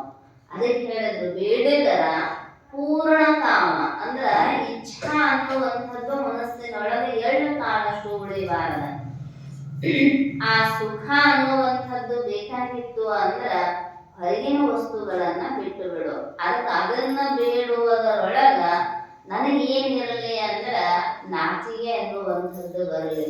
ಅಂಥ ಒಂದು ಛಲ ಅನ್ನುವಂಥದ್ದು ಇರಬೇಕು ಅಂತ. ಹಸುವಳಿಯಲು ದೇಹಿ ಅನ್ನಲೊಲ್ಲದ ಅಧ್ವಟನು ಇದ ಹಂಗ ಉತ್ತರ ಲೋಕಾಂತರಗಳನ್ನ ಬಯಸ್ತಾ ಬಯಸ್ತಾ ಹಾಗೆ ಅಂದ್ರ ಅದರಾಚೆಗೆ ಏನು ಅನ್ನುವಂಥದ್ದು ಉಳಿತೈತಿ. ದೇವರ ಅದನ್ನೊಂದಿಷ್ಟು ಕೊಟ್ಟು ಬಿಡು ಅಂತ. ಆದ್ರ ಸಾಕು ಅನ್ನುವ ಭಾವ ಬಂದು ಬಿಡ್ತು ಅಂದ್ರ ನಿರಾಳ. ಅದಕ್ಕೆ ವಿರತಿಯಿಂದ ಇತರ ಸಂಪದ ಸುಖ ಮುಂದೆ. ಸಾಕ ಅನ್ನುವುದಕ್ಕಿಂತಲೂ ಸುಖ ಇನ್ನೊಂದು ಯಾವುದೇ ಇಲ್ಲ. ಪ್ರಸಾದಕ್ಕೆ ಕುಂತಾಗ ಹಂಗ ರುಚಿ ಆಗೈತಿ ಆಗೈತಿ ಅಂತ ಇನ್ನಷ್ಟು ಇನ್ನಷ್ಟು ಇನ್ನಷ್ಟು ಬೇಕು ಇನ್ನಷ್ಟು ಬೇಕು ಇನ್ನಷ್ಟು ಬೇಕು ಕೈ ಹಾಕುತ್ತಾನ ಬೇಕು ಅಂದೀವ ಅಂದ್ರ ಗೋಳ ಅನುಭವಿಸುದು ಯಾರು? ಆಮೇಲೆ ಎಷ್ಟು ಅಷ್ಟು ಸಾಕು ಹೇಳಿದ ಯೋಗಶಾಸ್ತ್ರಗಳ. ಉದರಾರ್ಥ ಅನ್ನ, ಅದರರ್ಥ ಜಲ, ಅದರರ್ಥ ವಾಯು ಸಂಚಾರ. ಅಷ್ಟಿದ್ರ ಆರಾಮತ್ತೈತ. ಹಂಗ ಮಿಕ್ಸಿ ಜಾರ್ನ್ಯಾಗ ಫುಲ್ ತುಂಬಿಸಿ ಗರ್ಭ ಅನ್ಸಕ್ ಹೋದಿವ ಅಂದ್ರ ಸ್ಟ್ರಕ್ ಆಗ್ಬಿಡ್ತೈತಿ. ನಾವು ಬ್ಲೇಡರ ಮುಟ್ಕೊಂಡು ಬಿಡ್ತಾವ ಒಳಗೇನು. ಹಂಗ ಬೇಕು ಬೇಕು ಬೇಕಂತ ವಾಸನೆಗಳನ್ನ ವಿಷಯದ ಅಪೇಕ್ಷೆಯನ್ನ ಮನಸ್ಸಿನೊಳಗ ಜಾಗ ಇಲ್ಲದಂಗ ತುಂಬಿಸಿದೀವಿ ಅಂದ್ರ ಪೂರ್ಣ ಕಾಮತೆ ಎನ್ನುವಂಥದ್ದು ಸಿದ್ಧಿಸುವುದಿಲ್ಲ. ಹೇಳ್ತಾರ ನಿನ್ನ ಪ್ರಾಣ ಹೋದ್ರೂ ಕೂಡ ಬೇಕು ಅನ್ನುವ ಭಾವ ಬರಬಾರದ. ಹೈದರಾಬಾದೊಳಗ ಒಬ್ಬ ಸಂತ ಫಕೀರರು ಬೇಡ್ಕೊಂತ ಅಡ್ಡಾಡಕತ್ತಿದ್ರ. ಎಲ್ಲಾ ಕಡೆ ಬೇಡಾಕತ್ತಿದ್ರು. ಒಂದು ರಾಜನ ಅರಮನೆಯ ಮುಂದೆ ಹೋಗಿ ನಿಂತಾಗ ಆನೆಯ ಮಾವುತ ಆನೆಗೆ ಊಟ ಮಾಡ್ಸಾಕತ್ತಿದ್ನ. ಅದಕ್ಕೆ ಕೂಲಿ ಹಾಕುದು, ಅವೆಲ್ಲ ಕಾಳು ಕಡಿ ತಿನ್ಸುದು, ಕಬ್ಬು ತಿನ್ಸುದು ಮಾಡಾಕತ್ತಿದ್ದ. ಅದು ಒಳ್ಳೆ ಗೋನ್ ಹಾಕ್ತಿದ್ರೆ ಇವ ತುರುಕ್ತಿದ್ನಂತ ಮಾವುತ. ಅದಕ್ಕೆ ತುರುಕುದು ನೋಡಿ ಫಕೀರರಿಗೆ ಅನ್ನಿಸ್ತಂತ ಆನೆ ಅಂತ ಆನೆ ಒಲ್ಲೆ ಅಂದ್ರು ಇವ ಮಾವುತ ತುರುಕಿ ತುರುಕಿ ತಿನ್ನಿಸ್ತಾನಂದ ಒಳಗ ಪ್ರಾರಬ್ಧ ಎಷ್ಟು ಬಲವತ್ತರೈತಿ. ಅದು ಒಲ್ಲೆ ಅಂತೈತಿ, ಆದ್ರೂ ಪ್ರಾರಬ್ಧ ತಿನ್ಸಾಕತ್ತೈತಿ. ನಾ ಎಲ್ಲಾ ಬಿಟ್ಟು ಬಂದು ಸನ್ಯಾಸಿ ಫಕೀರ, ನಾ ಹಟ್ಟಿ ಪಾಡಿಗೆ ಹಿಂಗ ನಾಚಿಗೆ ಬಿಟ್ಟು ಮನಿ ಮನಿ ಬೇಡಕತ್ತೀನಲ್ಲ, ಭೋಗ ಇದ್ದಂಗ ಆಗ್ಲಿ, ಇನ್ನ ಮ್ಯಾಲ ಒಟ್ಟ ಭಿಕ್ಷಾ ಬೇಡೋದು ಬೇಡ ಅಂತ ಹೋಗಿ ಒಂದು ಊರು ಹೊರಗೆ ಹಾಳು ಮಂಟಪದೊಳಗೆ ಕುಂತದ. ದಿನ ಊರೊಳಗೆ ಅಡ್ಡಾಡೋ ಮನುಷ್ಯ ಅಡ್ಡಾಡೋದು ಬಿಡಾನ ಅಲ್ಲಿ ಹಾಯ್ದ ಹೋಗೋರು ಬರೋರು ನೋಡಿದ್ರು. ಯಾಕೋ ಬಕೀರರು ಭಿಕ್ಷಾಟನ ಬರುವಲ್ರು. ಎಲ್ಲಾರು ಬಂದು ಕೇಳಿದ್ರು, ಯಾಕೆ ಭಿಕ್ಷಾಟ ಬರುವಲ್ರಿ, ಆರಾಮದಿರೋ ಇಲ್ಲೋ, ಏನ್ ಪ್ರಸಾದ ವ್ಯವಸ್ಥೆ ಇಲ್ಲೇ ಮಾಡೋಣ. ಅವ ಏನೂ ಒಲ್ಲೆನ ಅಂತಿದ್ನ. ಯಾರು ಕೇಳಿದ್ರು ಬೇಡ, ಯಾಕಂದ್ರೆ ನೋಡಿದ್ದಲ್ಲ ಆನೆ ಒಲ್ಲಂದ್ರೂ ಬೇಳೆ ಕಬ್ಬು ಏನೇನ ತಿನ್ನಿಸ್ತಿದ್ನಂತ ಮಾವತ್ತ. ಒಲ್ಲಂದ್ರೆ ಹೆಚ್ಚು ಭೋಗ ಬರ್ತಾವು ಅಂತ ತಿಳ್ಕೊಂಡು ನಾ ಏನು ಒಲ್ಲೆ ಅಂದ್ರೂ ಎಲ್ಲಾರು ಹಂಗಾರ ಅನುಷ್ಠಾನ ಮಾಡಾಕತ್ತಿರ್ಬೇಕು ಫಕೀರರು. ಎಲ್ಲಾದ್ರ ಮೇಲೂ ಮೋಹ ತ್ಯಾಗ ಮಾಡಿದಾರೋ ಅವ್ರು ಬಿಟ್ಟರೆ ಏನಾಯ್ತು, ಅವ್ರಿಗೊಂದು ಸ್ವಲ್ಪ ಸಾಧನೆಗಳು ಒದಗಿಸಬೇಕು ಅಂತ ಹಾಲು ಹಣ್ಣು ಪ್ರಸಾದ ಎಲ್ಲ ಅಲ್ಲಿಗಲ್ಲಿಗೆ ತಗೊಂಡು ಬರಾಕತ್ತಿದ್ರು. ಎಷ್ಟು ಒಲ್ ಅಂತಾನು ದಿನ ಮನೆ ಅಡ್ಡಾಡಕ್ ಹೋದ್ರ ಒಂದು ಕಟಕ್ ರೊಟ್ಟಿ ಹಳಸಿದ್ದು ಏನಾರ ನೀಡುತ್ತಿದ್ರು. ಒಲ್ಲೆಂದು ಯಾವಾಗಲೇ ಬಂದು ಕುಂತನೋ ಅವು ಎಲ್ಲ ಪಕ್ಷ ಭೋಜ್ಯಗಳು ಅಲ್ಲೇ ಬರಾಕತ್ತು. ಆದ್ರೂ ಅದರ ಮೇಲೆ ಆಸೆ ಮಾಡಲಿಲ್ಲ. ಯಾಕಂದ್ರೆ ಅವ್ರಿಗೆ ಅನ್ನಿಸ್ತದೋ ಈ ದೇಹದ ಪ್ರಾರಬ್ಧ ಕರ್ಮಾನುಸಾರ ಏನೈತೋ ಅದು ಆಗ್ತೈತಿ. ನಾ ಬಂದದ್ದು ಎದಕ್ಕ ಅಂದ್ರ ಫಕೀರನಾಗಿದ್ದು ಮನದ ಅಹಮ್ಮನ್ನ ತೊಳೆದು ತನ್ನ ಯಥಾರ್ಥ ಸ್ಥಿತಿಯನ್ನ ತಿಳಿದುಕೊಳ್ಳೋದಕ್ಕೆ. ಮತ್ತೆ ನಾ ಅದು ಬೇಕು ಇದು ಬೇಕು ಅಂದ್ರ ನಾ ಸಾಧನೆ ಮಾಡಕ್ ಬಂದದ್ದು ಇಲ್ಲೇ ನಿಲ್ಲತೈತಿ ಅಂತ ಎಲ್ಲಾನು ಎಷ್ಟು ಬೇಕೋ ಅಷ್ಟು ತಗೊಂಡು ಒಲ್ಲೆ ಅಂತಿದ್ರು. ಮಳಿ ಗಾಳಿ ಚಳಿ ಬಿಸಿಲು ಎಲ್ಲ ನೀರು ಸೋರಾಕತ್ತಿ ಮೈ ಮೇಲೆ ಬೀಳಾಕತ್ತಿತ್ತು. ಮಂದಿ ನೋಡಿದ್ರು, ಇವ್ರಿಗೆ ಏನಾರ ಒಂದು ಆಸರೆ ಮಾಡಬೇಕು ಅಂತ ರಾಜ ಹೇಳಿದ್ರ. ಅಲ್ಲೊಬ್ರು ಫಕೀರರು ಕುಂತಾರು, ಏನೇನು ಆಸೆ ಇಲ್ಲ. ಅವ್ರು ಏನು ಕೊಡಾಕ್ ಒಲ್ಲೆ ಅಂತಾರೋ ಅಷ್ಟೊಂದು ನಿರಾಧಾರಿಗಳು. ಕುಂತವ್ರ ಜಾಗ ಬಿಟ್ಟ ಅಳೆದಾಡುವಲ್ರು. ಅವ್ರಿಗೆ ಮಳಿ ಗಾಳಿ ಬಿಸಿಲು ಎಲ್ಲ ದೇಹಕ್ಕೂ ತೊಂದರೆ ಆಗತೈತಿ ಅದಾನ ಆ ಕಡೆ ಈ ಕಡೆ ಮತ್ತ ಅವ್ರಿಗೆ ಇರಾಕ ವ್ಯವಸ್ಥೆ ಮಾಡಿ ಚಾರ್ ಮಿನಾರ್ ಕಟ್ಸಿದನಂತ ರಾಜ. ಎದಕ್ರಿ? ಬ್ಯಾಡ ಅಂದದ್ದಕ್ಕ. ಅದಕ್ಕೆ ಹೇಳ್ತಾರ, ಬೇಕೆಂದರಿದೆ ನೋವು, ಸಾಕೆಂದರಿದೆ ನಿಲು, ಆಸೆಗೆಲ್ಲಿದೆ ಬೇಡಿ ಈ ಲೋಕದಲ್ಲಿ, ಇರುವುದನ್ನು ಕೊಟ್ಟು ಬಿಡೋ ಆ ಸುಖಕ್ಕೆ ನಕ್ಕು ಬಿಡೋ, ನೀ ಸಿದ್ಧ ನೀ ಬುದ್ಧ ಮುದ್ದು ರಾಮ. ನಮ್ಮಲ್ಲಿ ನಿಜವಾದ ಸಿದ್ಧತನ ಬರಬೇಕಾಗಿತ್ತು, ಬುದ್ಧತನ ಬರಬೇಕಾಗಿತ್ತು ಅಂದ್ರೆ ಬೇಕನ್ನಲಿಲ್ಲ. ಬುದ್ಧ ಎಲ್ಲವನ್ನ ತ್ಯಾಗ ಮಾಡಿ ಹೋದ. ಜ್ಞಾನಿಗಳಾದ್ರೂ ಕೂಡ ಎಂಥದೇ ಪರಿಸ್ಥಿತಿ ಬಂದೈತಂದ್ರು ಶರಣರಾದರೂ ಬೇಕು ಅಂತ ಯಾರನ್ನೂ ಕೇಳಿಲ್ಲ. ಅದಕ್ಕೆ ಹೇಳಿದ್ರು, ನಿನ್ನ ಪ್ರಾಣ ಹೋದ್ರೂ ಕೂಡ ಐಹಿಕ ಭೋಗ ಭಾಗ್ಯಗಳ ಅಪೇಕ್ಷೆ ಅನ್ನುವಂಥದ್ದು ಇರಬಾರದು. ಯಾಕಂದ್ರೆ ಬೇಕಾಗಿದ್ದ ಸುಖ ಅದರಿಂದ ಸಿಗಲಿಲ್ಲ ಅಂದಾಗ ಬೇಡುವತನವನ್ನ ಬಿಟ್ಟು ಬಿಡು. ಬೇಡಿ ಏನಾಗ್ತೈತಿ ಅಂದ್ರೆ ಬಡತನ ಅನ್ನುವಂಥದ್ದು ಬರತೈತಿ. ನೀಡುವಂತಹ ಸದ್ಭಾವ ಅನ್ನುವಂಥದ್ದು ಇರಬೇಕು. ಮುಂದಿನ ನುಡಿಯೊಳಗೆ ಹೇಳಿದ್ರು, ಹುಸಿಯನೆಲ್ಲಿಯೂ ನುಡಿಯದ ಸತ್ಯವಿದನು, ಸತ್ಯವೆಂಬಿಗಿಲಾದ ತಪಮುಂಟೆ ಅಂತ ಕೇಳಿದಾಗ ಮನುಷ್ಯ ಜೀವನದೊಳಗ ಸತ್ಯಮೇವ ಜಯತೆ. ಸತ್ಯವನ್ನ ಮಾತಾಡಿದರ ಅದೇನಿರ್ತೈತೆ ಅದ ಒಂದಲ್ಲ. ಸತ್ಯ ಅನ್ನುವಂಥದ್ದು ಯಾವ ಸಮಯದಲ್ಲಿಯೂ ಕೂಡ ಬದಲಾವಣೆ ಹೊಂದದೇ ಇರುವಂಥದ್ದು. ಸುಳ್ಳು ಹೆಂಗಿರ್ತೈತಿ ಅಂದ್ರ ಈಗ ಒಂದು ಹೇಳಿದಿವಿ ಅಂದ್ರೆ ಸುಳ್ಳ ಇರ್ತೈತೆ ಅಂದ್ರೆ ನೆನಪ ಹಾರಿ ಹೋಗಿ ಬಿಡತ್ತೆ. ಇನ್ನೊಂದಕ್ಕೂ ಹೊಸದ ಸುಳ್ಳು ಸೃಷ್ಟಿ ಮಾಡ್ಬೇಕಲ್ಲ. ಹಂಗ ಒಂದು ಸುಳ್ಳಿಗೆ 10, 10ಕ್ಕೆ 100, 100ಕ್ಕೆ 1000 ಲಕ್ಷದೋಪಾದಿಯೊಳಗ ಸುಳ್ಳು ಹೇಳಾಕ ಹಚ್ಚೆ ಆ ಸುಳ್ಳಿನ ಬಲೆಯಿಂದ ಹೊರಗೆ ಬರೋದು ಆಮೇಲೆ ಬಹಳ ದುರ್ಲಭ ಐತಿ. ಅದಕ್ಕೆ ಹೇಳಿದ್ರು, ಪ್ರಾಣ ಹೋದ್ರೂ ಕೂಡ ಬೇಡುವತನ ಇರಬಾರದು. ನಿನ್ನ ಜೀವನ ಉದ್ಧಾರ ಆಗಬೇಕಾಗಿತ್ತು ಅಂದ್ರ ಸತ್ಯವನ್ನೇ ಮಾತನಾಡಬೇಕು. ಈ ಭಗವದ್ಗೀತೆ ಮೇಲೆ ಪ್ರಮಾಣ ಮಾಡಿಸ್ತಾರೆ ಕೋರ್ಟ್ಗಳು. ಈಗೇನು ಮುಗಿತಾ ಇಲ್ಲ ಗೊತ್ತಿಲ್ಲ. ಅವರು ಏನ್ ಹೇಳ್ತಾರೆ, ಸತ್ಯವನ್ನೇ ಮಾತನಾಡುತ್ತೇನೆ, ಸತ್ಯವನ್ನಲ್ಲದೆ ಬೇರೇನು ಹೇಳುವುದಿಲ್ಲ. ಸುಳ್ಳು ಮುಟ್ಟಿ ಪ್ರಮಾಣ ಮಾಡಿಸ್ತಾರೆ. ಎಲ್ಲಾರು ಖರೇನೆ ಹೇಳ್ತಾರ. ಎಲ್ಲಾರಿಗೆ ನ್ಯಾಯನ ಇಲ್ಲ. ಯಾಕಂದ್ರ ಮನುಷ್ಯನ ಮನೋಧರ್ಮದ ವೃತ್ತಿಯೊಳಗ ಹೆಂಗಿರ್ತೈತ ಹಂಗಂಗ ಮಾತುಗಳು ಬರ್ತಿರ್ತಾವ. ಅವ್ರದೊಂದು ಇದನ್ನ ಮುಟ್ಟಿ ಹೇಳಿದ್ರೆ ಇವರು ಸುಳ್ಳು ಹೇಳೋದಲ್ಲ. ಸುಳ್ಳು ಹೇಳೋರು ಭಗವದ್ಗೀತೆ ದೇವರ ಮುಟ್ಟಿನೂ ಸುಳ್ಳು ಹೇಳ್ತಾರೆ. ಭಾಳ ಕುಡ್ಯಾಕತ್ತಿದ್ ನಾನು, ಭಾಳ ಕುಡ್ಯಾಕತ್ತಿದ್ದ. ಮನ್ಯಾಗ ಎಲ್ಲ ಹೋಗಿ ಬಿಟ್ಟಿದ್ದು, ಹೆಂಡತಿ ಬಂಗಾರ ರೊಕ್ಕ ಏನೇನು ಅಷ್ಟು ಮಾರೇ ಕೊಡೋದಿದ್ದ. ಹೆಂಡತಿ ಭಾಳ ಬೈತಿದ್ದಳು, ನೀನು ದುಡ್ಡು ತಂದು ಹಾಕೋದೂ ಇಲ್ಲ, ಕುಡಿಯೋದೂ ಬಿಡುವಲ್ಲಿ ಜಗಳನ ಮಾಡ್ತೇಳ್ರಿ ದಿನ. ಅವಾಗ ಒಂದು ದಿನ ಡ್ರೆಸ್ ಮಾಡ್ಕೊಂಡು ಜಳಕ ಮಾಡಿ ಗತ್ತಿ ಹಚ್ಕೊಂಡು ಬಂದ. ಹೇಳಿದೆ ನಾವು, ಇನ್ನು ಮ್ಯಾಲ ನಾವು ಒಟ್ಟ ಕುಡಿಯೋದಿಲ್ಲ, ನನಗೆ ಕ್ಷಮಾ ಮಾಡು ಅಂತ ಕಾಲಿಗೇನ ಬಿದ್ರಿ. ಹೆಂಡತಿ ಅಂದಳು, ಈಗ ಮಾಡಬಾರ್ದು, ನೀವು ಗಂಡ ಅಂತ ದೇವ್ರಂತ ನಮ್ಮ ಶಾಸ್ತ್ರ ಹೇಳ್ತೈತಿ, ನೀವು ನನ್ನ ಕಾಲಿ ಬೀಳೋದೆ, ಹಿಂಗೆ ಮಾಡಕ್ಕೆ ಹೋಗ್ಬೇಡ್ರ ಅಂತ ಅಳಾಕ್ ಹತ್ತಿದಳು.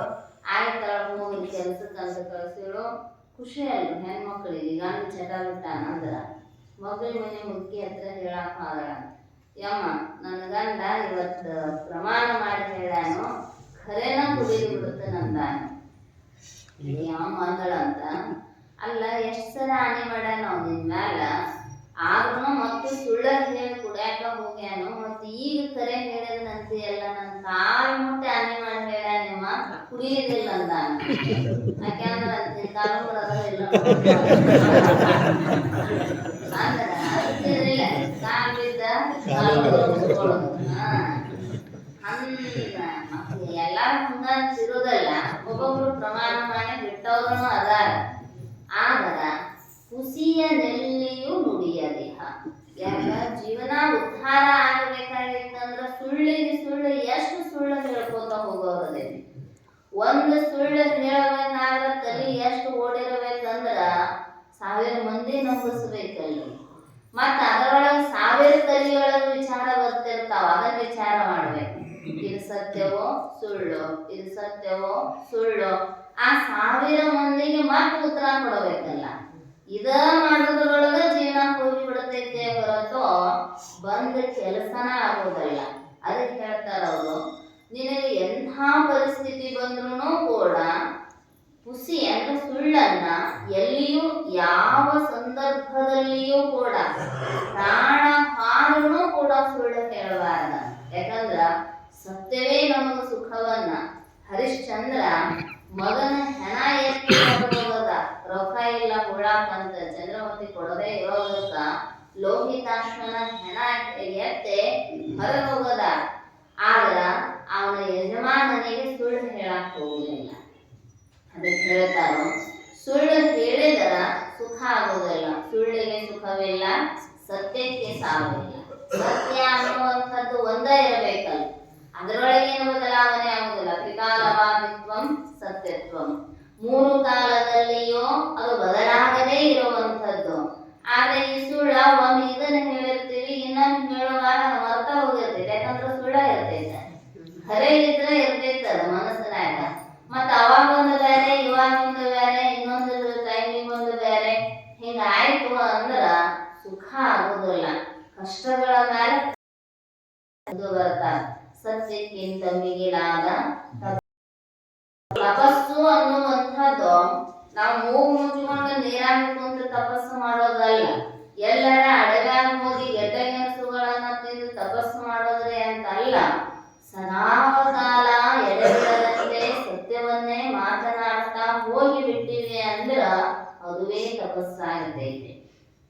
ಮಹಾತ್ಮರ ವಾಣಿಯೊಳಗ ಯಾಕಷ್ಟು ಬಲ ಇರ್ತೈತಿ. ಕರೆ ಬಾಯಿ ಇದ್ರೆ ಅವ್ರ ಮಠ ಕಲಿಬಾರದ್ರೆ ಅಂತಾರಲ್ಲ. ಸತ್ಯವನ್ನ ನೋಡೋದು ಖರೆ ಅಂದ್ರ ಸತ್ಯ. ನಮ್ಮ ಬಾಯ ಕರಿ ಬಾಯ ಖರೆ ಅಂದ್ರ ಸತ್ಯ. ಸತ್ಯವನ್ನ ನೋಡೋದ ಆ ವಾಣಿಯೊಳಗ ಒಂದು ಶಕ್ತಿ ಬಂದಿರುತ್ತೆ. ಅವ್ರ ಖುಷಿ ಹೋಗಾಕ ಸಾಧ್ಯವೇ ಇಲ್ಲ. ಅದಕ್ಕ ಮಹಾತ್ಮರ ಜೊತೆಗೆ ಮಾತನಾಡುವಾಗ ಬಹಳ ಹುಷಾರಿಯಿಂದ ಇರಬೇಕು. ನಾವು ಸುಳ್ಳು ಮಾತಾಡಿ ನಮ್ಮ ಮಾತಿಗೆ ಶಕ್ತಿನೇ ಇರುವುದಲ್ಲ. ಅವ್ರು ಮಾತಾಡಿದ್ದು ಎಲ್ಲ ತತ್ವಪದಗಳಾದವು, ವಚನಗಳಾದವು, ಅಭಂಗಗಳಾದವು. ಯಾಕಂದ್ರೆ ಅವ್ರು ಖರೆ ಹೇಳ್ಯಾರಂತ ಅದಕ್ಕೊಂದು ಶಕ್ತಿ ಬಂದೈತಿ. ಅವರ ಮುಖದಿಂದ ಹೊರಟಿರುವ ಪ್ರತಿಯೊಂದು ಮಾತು ಕೂಡ ಮಂತ್ರ ಸ್ವರೂಪಗಳಾಗಿ ಕೆಲಸ ಮಾಡ್ತಾವ. ನಾವು ಮಾತಾಡಿದ್ರೆ ಒಂದು ಮನೆಯರೇ ಮುರಿತಾವು, ಇಲ್ಲ 3 ಒಲಿಯರೇ ಮಾಡ್ತಾವು, ಇಲ್ಲ ಅಂದ್ರೆ ಹೊಡೆದಾಟರೆ ಹಚ್ಚತಾವ. ಯಾಕ ಅಂದ್ರ ಅದ್ರಾಗ ಸತ್ವ ಇರೋದಿಲ್ಲ, ಅದ ನಮ್ಮ ಇದ್ದಕ್ಕಿದ್ದಂಗ ಇರೋದಿಲ್ಲ. ಅದಕ್ಕೆ ಹೇಳಿದ್ರು, ನುಡಿಯೊಳಗಾಗಿ ನಡೆಯದಿದ್ದರೆ ಕೂಡಲ ಸಂಗಯ್ಯ ನೆನ್ಪೊಲಿವನಯ್ಯ.